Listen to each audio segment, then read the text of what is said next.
Welcome to One Great Conversation. We spoke with Carole from Vera Hypnotherapy recently, and I can tell you now it was such an eye-opening conversation to have. We're so excited to share it with our listeners. At Lauxes Grates, it's not just about the product for us, it's so much more than that. It's questioning limiting beliefs, unlocking our potential, and achieving things we never thought possible. So once I dived into conversation with Carole, I realised how many similarities there are in our journeys, even though our companies are worlds apart in what we offer our clients. Without spending any more time, we'll go straight into the episode. And if you have any key takeaways that you implement in your journey after listening today, then that's all we could ever ask for. Thanks for listening. Thank you so much for coming on. I really appreciate that you said yes. Yeah, I'm thinking this is the first time I've done this. Oh, is it? Yeah. There you go. And I think the circumstances were really cool too, that, you know, we finally met at that artist in residence talk that your son Reese did, and then talking about the podcast, and then you said yes to coming on, so that was really cool. Yeah, Thank you. it was really good. Thank you for inviting me. No worries. And some of our listeners already know that you're into hypnotherapy and that tapping and all those other really cool techniques. So basically, let's jump into one of the phrases that we are quite familiar with exploring here. What does it mean to you when I say we are the creators of our own reality? What that means to me, I think we're the sum total of the people we mix with, you know, the sum total of our friends. I think the social media and everything influences us, but certainly our primary carers growing up. So I think we create our reality based on our beliefs and based on what's happened to us in the past. And some people can overcome that and work through their issues. However, I think that if you're not creating the reality that you want to create, and there's a virus in your computer system, then I think it's addressing that virus and looking at why aren't you? You know, what is it that's stopping you feel your full potential? And that's where, you know, that's what it means to me. I guess that's the way I work, is the people I get, is the people who are looking at why aren't they feeling their full potential in their relationships and in other areas of their lives. And looking at that, where's the glitch in their system? That's such a cool metaphor. I've actually never thought about it as, you know, a virus in a computer, and I think a lot of us can actually relate to it when looking at it like that. Yeah. And it's actually super interesting that you said that whole full potential piece, because our CEO, Tim Dawson, his personal mission is to unlock everyone's full potential that he comes into contact with, which is actually super inspiring to work under. So in that space, when did you first realize that you wanted to embark on this journey where you are unlocking everyone's full potential that is coming into contact with you as a client? Where that started, that's a good question. Yeah, looking back, when I was asked to become a social worker many years ago, a welfare worker, and I started studying psychotherapy and counselling and all that sort of stuff. And what I'm really curious about is what's stopping people feel their full potential. And they're the people I see. The people who come to me are the people who are going, I want this so bad and I keep sabotaging it, or I'm not fulfilling my potential. I know I'm meant to be more than this. And that's what I get extremely curious about. I am so passionate about what stops you moving forward, what's creating you sabotaging something. So it's very into the potential, but my thing is the key in unlocking what's stopping you. Yeah. So it's kind of like, that's my key. Yeah. I think, wow. And I get so fascinated by that. Yeah, that is super interesting. Yeah. Because what makes one person different to the other? That's actually such a good question. And how can you pinpoint what makes us who we are, and then what makes us different from other people as well? That's a really deep question. And a lot of times now what I do is I actually use affirmations to find out blocks. Oh, okay. Which is absolutely fascinating, because, you know, you get somebody that comes in and their affirmation might be about losing weight, say, for instance. And so you go, okay, just close your eyes, focus in. The thought of me being slim and attractive makes me feel. So the body keeps the score. Yes, I love that book. Yeah, I love that book. And there's so many Yeah. brilliant books out there about your body is always talking to you. Are you listening? So, and when you're doing affirmations, and a lot of times I'll use affirmations with my clients, they come in and I say, I want to have this great relationship. I want this, I want that. And so I say, well, stop, just close your eyes, focus on what you want. So the thought of me becoming the CEO of a company, the thought of me having $1 million in my bank, the thought of me whatever, tune into your body. Do you get a yes or a no? Do you feel like you're aligned with her or you're not? So, so juicy. I know. I love it. I'm thinking, interesting. And you can see them. They go, I feel sick in the stomach, or I got a pain in my back, or I can't breathe, or wow. Yeah, it's fascinating to watch the body responding. And a lot of times people will be sitting there, they're talking to you, and you go, da. Their body is telling a whole different story. So you're like, that's actually, not in alignment, as you say. Yeah. So even before that, you're going, I'm not sure whether I believe that. Yeah. Interesting. That's a good little tool. Yeah, I know. You go, ooh. Very good. So what is it actually like? So when I think about hypnosis, I have to say I think about when you're on stage and, you see it on TV, kind of almost like a magician, I guess. Is it, when you do your hypnotherapy, is it kind of like those sessions that we see on TV? Is that what we can expect? Yeah, good question. It's actually very different, because what you do with a stage hypnotist, what they're looking for is what they call somnambulous people. There's about 10 to 20% of the population that are highly suggestible. Oh, okay. So if you watch the stage hypnosis, what they're doing is they're doing a 3-time convincer. So they say, put your hand up, anybody who wants to come to the stage. So people put their hand up. That's a yes. Mm-hmm. When they come onto the stage, he might say, sit down and relax. They do. That's a second convincer. Then the third, they'll go, put your hand out, hold it there. It says, it's solid. It's like, you can't bend. It's getting heavier and heavier. You'll notice some people will instantly do it. And no matter how hard you try, you can't get that hand down. They're somnambulous people. He's doing a selective process to select 10 to 20%. There's different views. Some people say 10% of the population. I don't know how they find the percentages, but that's okay.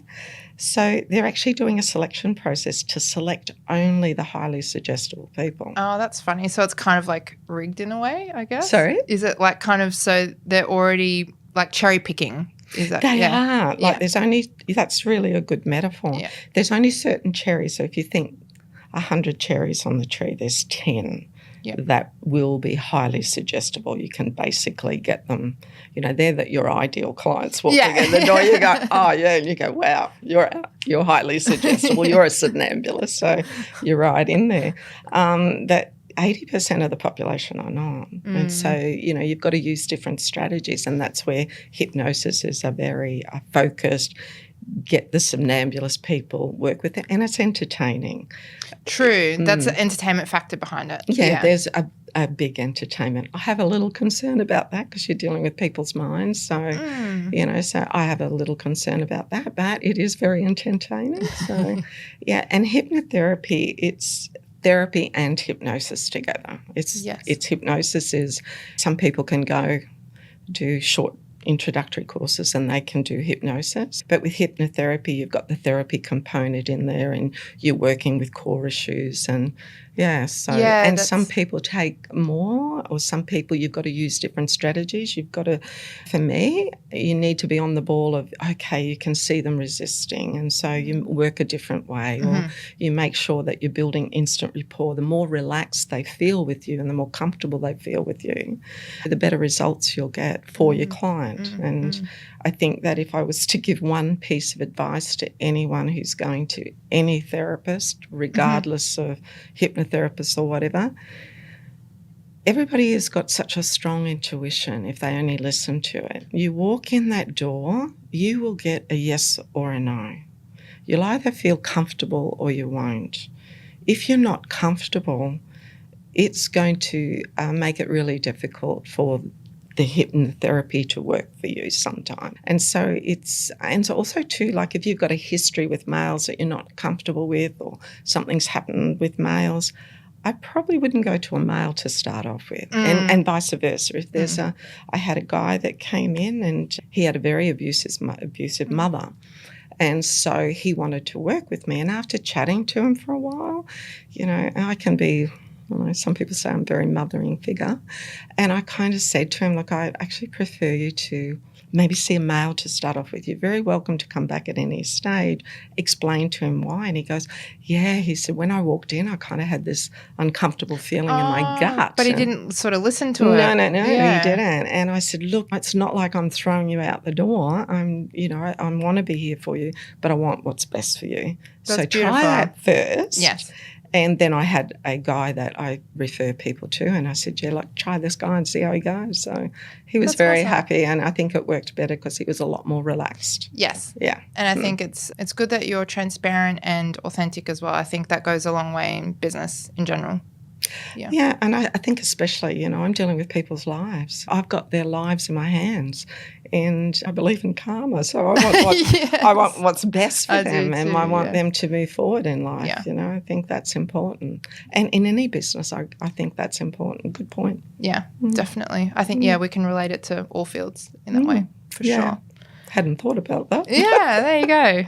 How does hypnosis actually work? Can you give us a little example of how it's done? Well, there's 3 ways. The whole issue with hypnosis is to bypass the logical mind. So you've got the logical, the conscious mind, which is logical, analytical. Sounds like my partner needs this already. As you're answering, my partner needs this for sure.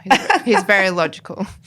Yeah, and it's bypassing that. And sometimes too, like you get somebody in and you go, you're never going to be able to hypnotise me and all that sort of stuff. Well, they're obviously not feeling comfortable. So it's making them feel comfortable, explaining the process. And so you've got the conscious mind, which is, as I said, the thinking, analytical and willpower. And then you've got a critical faculty. Then you go into the subconscious mind, which is all your beliefs, everything that's ever happened to you, feelings, your creativity and all that sort of stuff. So the whole idea of hypnosis is to bypass that. And the more comfortable you feel, the easier it is. And there's 3 ways. There's boredom, shock, or repetition. Okay. Yeah. And so what people don't realise is they're in and out of hypnosis all day. All day. You're in a trance. Like if you're very, very focused on something, so if you've got a child that is extremely focused on a TV or something. He's like this. Yeah, you could start putting suggestions in there. Oh, perfect. I'll try that when I get home. So it's bypassing that and getting people, and so you either bore them, you get them really focused. There's boredom, shock or repetition. And so some people get really heavy, their bodies get heavy, they're really relaxed.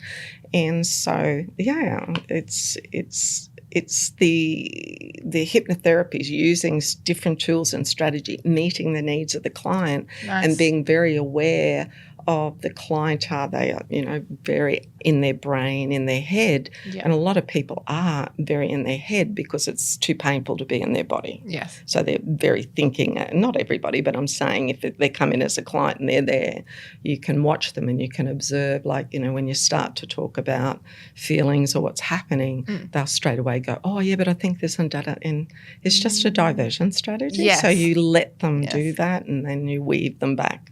So it's just working with the clients, always client focused. Yes. Sounds like a fine art now that I'm listening it to, like is. weaving back in and but you're letting it happen. Yeah, and you're very tuned into the person, making sure if there's resistance, the resistance was created for a reason. So say if there's a child that something's happened in the past and, it's a horrific thing, they create a resistance. So you never break through that resistance because you'll abuse the child behind there. So it's very gentle and asking permission and working with the child, not going, I'm getting through there and I'm going to work with you and I'm going to help you. Because the inner child, like they say, subconscious minds, either you call it inner child, subconscious mind, unconscious mind, body mind, whatever you want to call it. If people have resistance, I work where it's very gentle through that and asking permission and working through that. Yeah. Yeah, I like that. Yeah, definitely. Sounds very good. So could you share with us a couple of common issues or challenges that come up why clients might choose hypnotherapy? Because I'm thinking people who might not have considered hypnotherapy before will then see what could be the benefits. Yeah. Yeah, well, my background is in psychotherapy and counselling, and earlier in the days the talk therapy model for me was a concern because I felt like people kept coming back with the same issue all the time. So that was a concern. So I'm thinking there's got to be a better way. And to me, you don't want to be in therapy for the next, whatever years. And there's been studies done where psychoanalysts doing it that way is 200 sessions. CBT, there's a model of CBT, which I think is about 66 sessions, and hypnotherapy, 6 sessions or so. Obviously, it depends on each of the skills of the hypnotherapist. But, yeah, and that's who I see as people who've been down that realm and are getting frustrated. And even with the coaching model, people getting frustrated because they're not able to make the changes they want to make. They're constantly going back to the sessions and having the same things show up and not really getting anywhere. Yeah, and with the talk therapy model, you're dealing with the conscious mind, which is 5%. So think of it like the conscious mind. If you're doing the thinking, the analysing and using your willpower, it's like having 5 people pull in one direction and 95 people pulling in the opposite. Could you imagine? Yeah.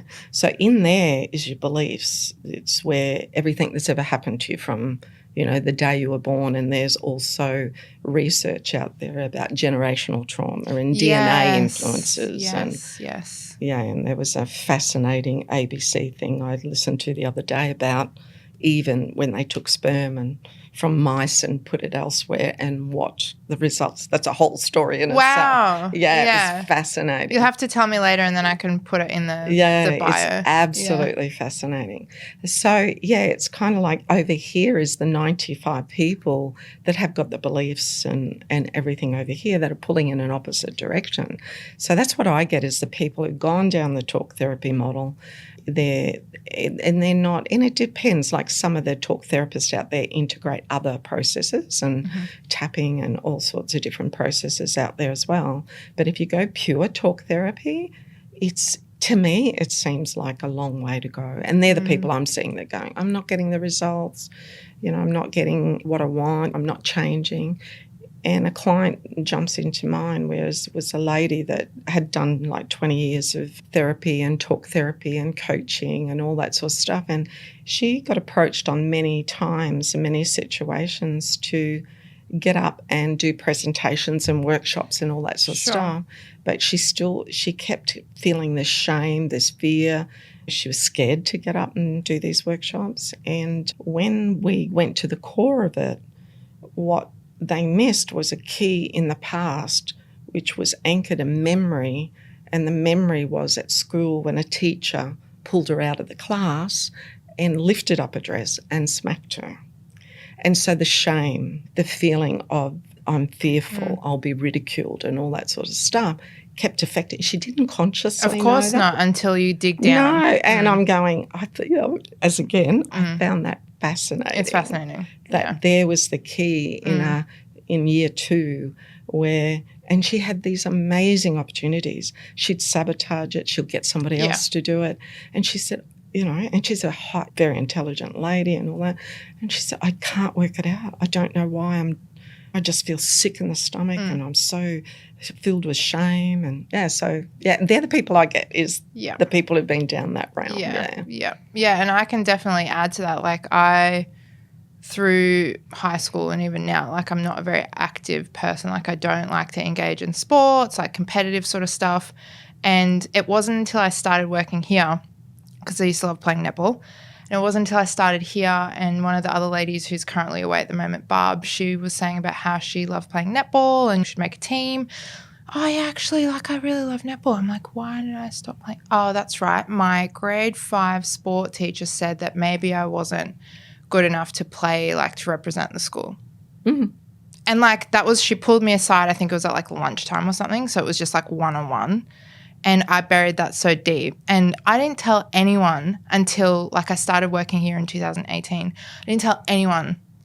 Mm-hmm. And when was I in grade 5? 2003, 2002. So yeah, ages. Mm-hmm. And that's like being hypnotized in the negative. Mm. They took you aside. You're in an emotional state. Mm. Emotions are in the subconscious mind. You bypass the conscious mind. So you've actually gone straight in there, and she put a suggestion in, which is... Yeah, it's just crazy. Yeah. And we were just playing inter-school sports. Like we weren't even representing on like some kind of... It was just fun. It was just literally to move our bodies, and we'd go play against other schools, but it didn't mean anything for the school. It was just for kids to have fun. Yeah. So, but your little girl made that mean something. Yeah. There was a belief that was put in there that it then affected you moving forward. Yeah, it did. Like I shouldn't play, or like maybe I wasn't good enough, or Yeah.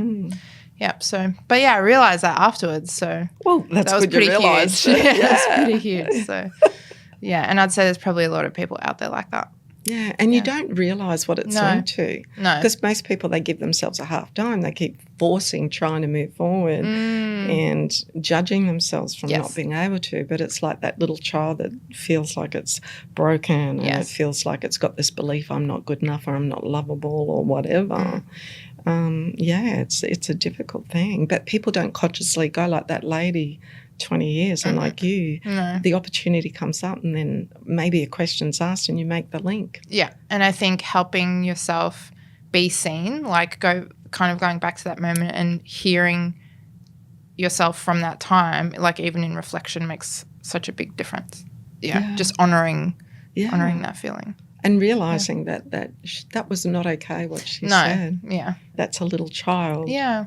That, needed to be encouraged and supported and loved, and So. And I don't think that stops either, like when we grow up. No, it's a timeline, isn't it? You go, Yeah, so anyway, thought I'd share my little experience that showed great up. Awareness. Well done. I think that's what Lauxes has done for me. It's a very different workplace in all the best ways. I think that's amazing. Yeah. Amazing that businesses, and especially this business, is going down that realm and caring for the individuals that work here. It's huge. Yeah. So it's definitely my favourite thing about being here. It's not easy, but it's worth it for sure. Going back to your experience, what has been the biggest challenge for you in your 30 plus years with unlocking people's potential, and how did you overcome it? Oh, that's so many. Share. Yeah, so many. The one that jumps up to me, and what I learned from that and what I've taken forward, and it was huge because I'd been in welfare work with a psychotherapy and counselling model, and I got a phone call from a mum, and the son was in the shed with a rifle. Yeah, and I'm kind of thinking, oh, gee, this is a big one. And it was like I didn't feel like I had the experience to deal with it, and it was really scary at the time. And she's going, what do I do? What do I do? And lucky that I followed my intuition. And after listening to her and his individual situations, because why people do what they do, no matter what it is, if they're going to commit suicide or whatever, there's many different reasons for that. And so in listening to her and being aware, it seemed to me that so much control had been taken away from him, that he'd been rejected by a girl, that his bosses were taking control away and making him do things that he didn't want to do. So there was a whole area that he'd lost control. And so out of that, I realised, and I said to her and reflected, and I said, look, what I suggest you do is to let him know, because she really wanted him to talk to me. So she's putting a lot of pressure and taking his choices away and go, you've got to do this, you've got to do this. So she's kind of adding to the... Yeah, but she didn't know. Like as a mum, I don't know how I would sit. Yeah. Look, honestly, It was Yeah. a really, really That's difficult hard. situation, and she was scared, and I'm going, gee, calm down, Carole. And I guess one of my attributes is when it's hitting the fan in every direction, I can go really quite calm. That's amazing. Yeah, and it's my upbringing. There's, a lot of crap in the past, and I'm thinking it's yeah. how you get through stuff, Sure. And I said to her, look, just say to him when he's ready, and if you would like to, I'm here for him, and if he would like to chat, that's fine, and just back off a little bit and going, look, and just listen to what he's saying and reflect back to him about how difficult life has been. Because I think sometimes in those situations people want to be heard, they want to be validated, and they want to, what they're saying matters, not yes but, yes but, yes but. So I hung up the phone and I think, oh, dear Lord, oh, please. I didn't know. It was like it was earlier on in my career, and so it was a long few hours, I have to say. Imagine. And she rang me back and she said, my son's here and he would like to talk to you. So it was about, and what did I learn from that and take forward is to use your intuition. We ignore it so much, don't we? And it's like a muscle, I think, that we forget to use, and sometimes it's like going to the gym. If you use a muscle on a regular basis, it gets stronger, it gets toned, and if you don't use it, well, we know the results. And what else I got out of that is everybody's personal experiences are so different, and the story he told, and so I took a lot away from that, and that was in my 30s, that was the most challenging, and it was a time where I thought, oh, wow, and learning to trust your intuition, to be patient, and once you hear the story of the person, there's keys in there, keys and triggers that triggered him to that. So talking to the mum and her telling me what's happened and how much power and control he'd lost, I needed to give him as much power and control as I could in a short period of time. And so, that's have to be it. Wow, yeah. But I think, the key takeaway for me in that challenge that you had, and it's amazing, like when you do focus in and you listen inward and your gut, you listen to your intuition and it shows you and, it returns the favor, leaning more into that is so important. Yeah. I think amazing things show up in that way. Yeah, and I think it's not an easy thing to do because your logical mind, your monkey mind goes, oh, yeah, but the old monkey mind, I call it. And then, but your gut, like. And it's a softer voice, but I think, if you listen, you let it be a bit louder. Yeah, definitely. I like monkey mind, though. I like monkey. I use that with my client, monkey mind. When monkey mind's happening, just quiet. Just go, okay, how do I feel about this? So I'll tell my partner when I get home that he's mostly in monkey mind. No, don't use me. No. I'll just say, I learned this new terminology today. Monkey mind. Yeah. It's sometimes hard to quieten that, It is. And also to that monkey minds might be all these voices, like the teachers and the parents and that monkey mind and going berserk there, Very interesting. I like it. Oh, good. Oh, great. I'm glad you can have that one. Monkey mind. So with all the things that have showed up for you over the years, how do you stay ahead with your mental toughness? Like, what do you practice for yourself so that you can be your best self for your clients?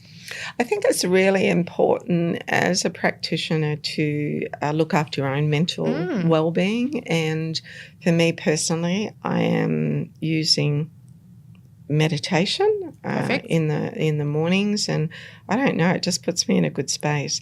And for some people, it's a challenge. It's like riding a bike. I know certain people have said to me, I can't quiet my mind, and it's like riding a bike. You just never give up. Just go, it's okay if those thoughts. I went and did the Passionate 10 days silence retreat, and what I learnt out of that, I was thinking, oh my God. I think I went through a social media detox in the first couple of days. But after that, it's kind of like, the more you practice it, like riding a bike, the meditation becomes easier. And the same with hypnosis.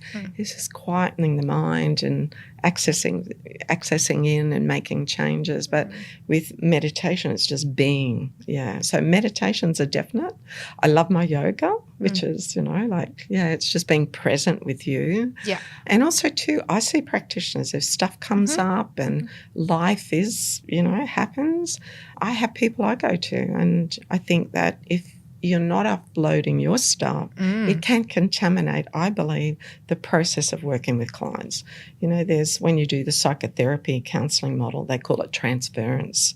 And say, for instance, I've got issues happening, I may transfer that onto the client. So I think it's really important as a practitioner to do non-negotiables, so things that fill your cup up, things that make you feel good. And then when you do that, you can give from a cup that's full, not a cup that's empty. So, they're things meditation, yoga.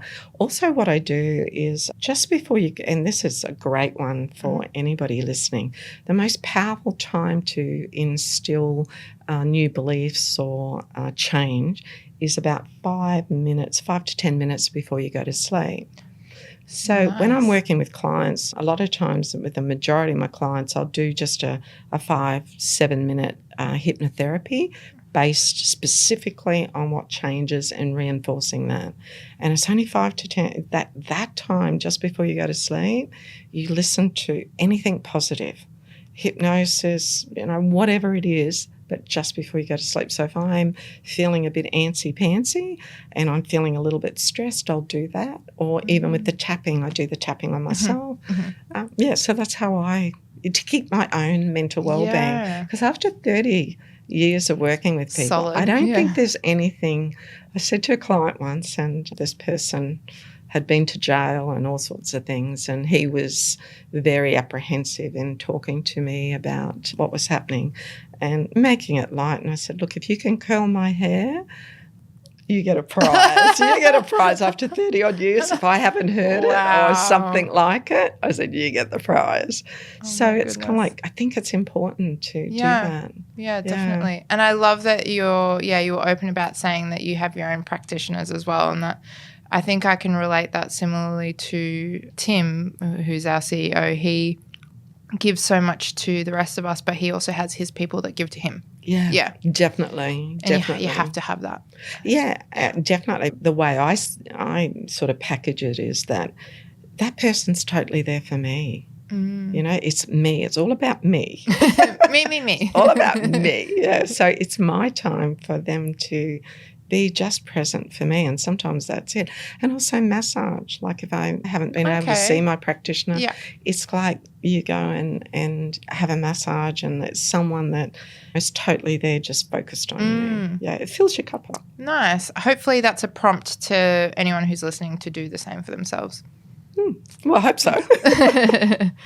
Whatever works for them. Yeah, exactly. So I've got a couple of listener questions before we go to the last question to close out the episode.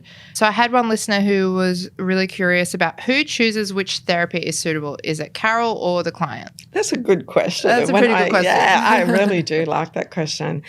So what I normally do is I have a conversation. They ring up and they talk to me, and I'll spend time with them, saying, okay, what do you want to work on, and a little bit about their history and stuff like that, just to get a feel for whether I'm the right fit for them and I'm able to help them through that.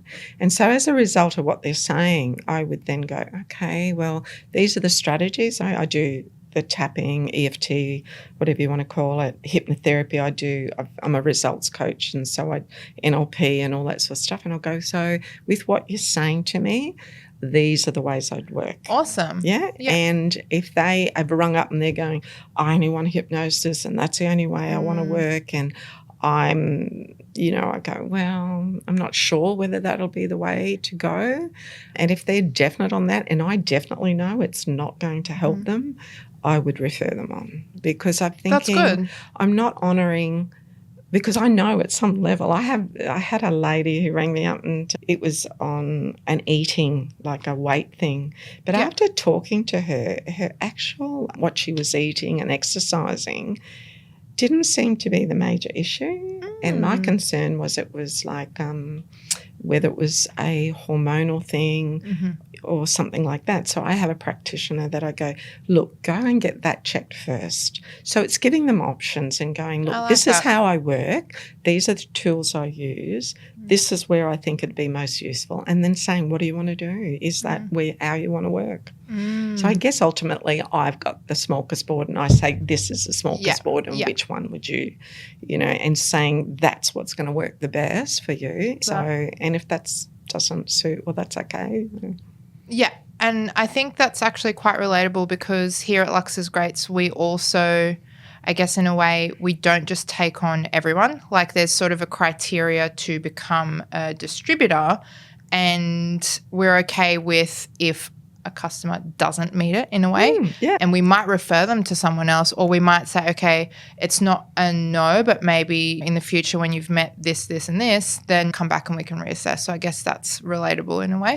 Yeah, because you've got to do the right thing by them. Yes. And I think that's important because it's not always a fit. As I said with the guy that I referred on because he was abused by his mother, it wasn't a fit. It just wasn't. Yeah, and that's not enjoyable for you or the client just because, like, I guess if you're driven just by making sales, and yes, you'd say yes to everyone, but then what's that achieving? Yeah, and is it doing what's for their highest and best? And ultimately, if it's not for your highest and best either. I have done that in the past. I'll go, yeah. When I first started, I'd go, yeah, I'll do that. And I'm going, my gut. At what cost? Yeah. Oh, my gut was saying, no, please, no, stop. Go, no. And the other parts go, oh, yeah, just, I could do this. And I'm, no. And it wasn't for their highest and best and it wasn't for mine. So it's having that conversation and see if it's a fit. Yeah. And if I'm not the fit and I know somebody who will be, I'm happy to refer them on. I love that. Yeah. That's amazing. Not everyone's like that. And I think it's, being more open to what's the greater good. It's always that. I think that's been a while learning that. Yeah. In our younger years, I think it's, my mother used to say you can't put a young head on old shoulders.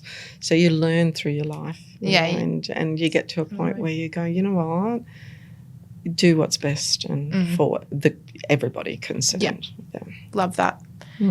And the second listener question was, what resources do you recommend for those that may want to further their progress after appointments, things that people can benefit from practicing in their own time? Like I said, I normally do the 5-minute recording for them so that it reinforces the changes and it's constantly making the changes. The other resources for people out there would be to say, for instance, if it's an issue on anxiety and you want to do the tapping, go onto YouTube. There's Brad Yates. I would recommend him. Gary Craig is brilliant too. He's got some great videos up there. Cool. And there's a lot of research around tapping where they used it for Vietnam veterans. Wow. And the Vietnam veterans had post-traumatic stress disorder and had it for 20-odd years. Gary Craig went in with 6 sessions and the changes were like 90% better, so 90% changes. Wow. And so it looks weird. But the results sound promising. Yeah, and there's a skill to it, like sometimes too. Everybody is given different tools, but how you use those tools. Use hypnotherapy and with the tapping and all that sort of stuff. So it's kind of like a double whammer. Nice. And so, but that's where I'd suggest them to go onto YouTube and say they're dealing with anxiety or addictions or whatever it is. You just tap in what you're dealing with. But I would, who I resonate with is very much Gary Craig is highly skilled. I've done my training with him. I think he's amazing. And what I've seen out of Brad Yates, he's got a lot of good videos too. Awesome. The same with hypnosis. The only thing with, even when, like I said earlier, when you're picking a practitioner, if it feels comfortable and feels right, because what's going to feel right for me is going to be different for you, Alma. So it's kind of like some voices will trigger me, like I've listened to some hypnotherapy voices and I'm going, it makes your skin crawl. Yeah, it's like the tone of the voice or the pitch of the voice or something. And it's not that they're not good at what they do. There's just something in me. Yeah, no, that's I have that like too. Feeling what's that about kind of thing. I've got that too. Yeah, go on to that. Just tap in and that's what I'd strongly suggest is get out of your thinking, logical, analytical mind, get into your body where the changes happen, listen to those sorts of things and work on that. The other thing, as I said earlier, honestly, that just before you go to sleep, focus on what you want, but not what you don't want. So whatever you're trying to change or whatever you're working on changing, imagine, sense, feel that you're there, it's happening. The subconscious mind doesn't know fact from fiction. So if you go into the imagination, which is in that side, you're kind of like tricking it to go, this is happening. And that's so cool. Yeah. So, and the other thing about that is if there's an emotional thing that's holding you back, then that might need to be worked on. But certainly they're the strategies I would use, a definite. Yeah. No, that's awesome. I hope that's useful. Yeah, of course it is. And I'm wondering if maybe we've answered this last question. If we have, that's okay. So to close out the episode, what's one thing you would like our listeners to practice or incorporate into their lives for overall wellness?